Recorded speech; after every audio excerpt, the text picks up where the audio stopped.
Hi, Terry. Indians been playing good ball lately, maintaining their hold on first, but the Tigers won't go away. I thought they would by now. You look at it, they're 4.5 back, and last couple of weeks they've been 11-1. Yeah, I mean basically the Indians are 11-1 against them, and they've won 11 out of 14. So you look at their thing, and I think the big thing that suddenly what's happened with the Tigers, the one problem they always had in the past was their bullpen. But right now they found a closer. Right. You know, Francisco Rodriguez, 39 saves. I got to admit, Tigers are making me nervous. And I'm saying this after the Indians have just won 6 of 7 at home. I just thought that would be enough to kind of move, you know, create some more room to show you how smart I was. I was a lot more worried about the Royals. Right, yeah. And now they look like they're fading. Yeah.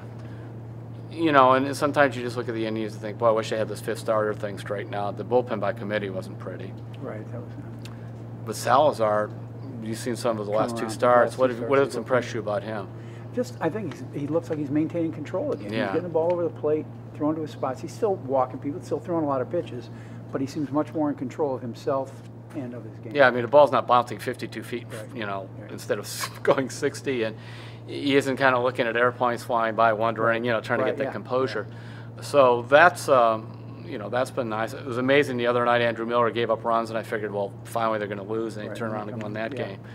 Right. You know, the big thing with the Indians is periodically, you saw it on the road trip, they have a week or two, they just don't hit. And they got to make sure they get through September. We don't have one of those weeks. Yeah, they have that kind of lineup where they need production from several spots. One quick thing on the Tigers, I mean, you brought up the bullpen, which obviously had been their weak link in the past.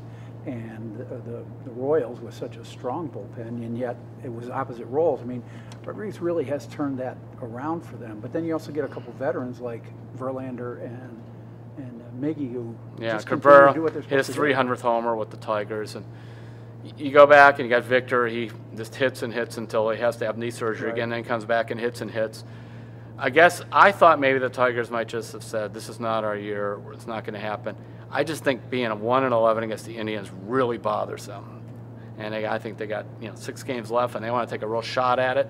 So those are going to be, I think, real nail-biting games, and I'm looking forward to it.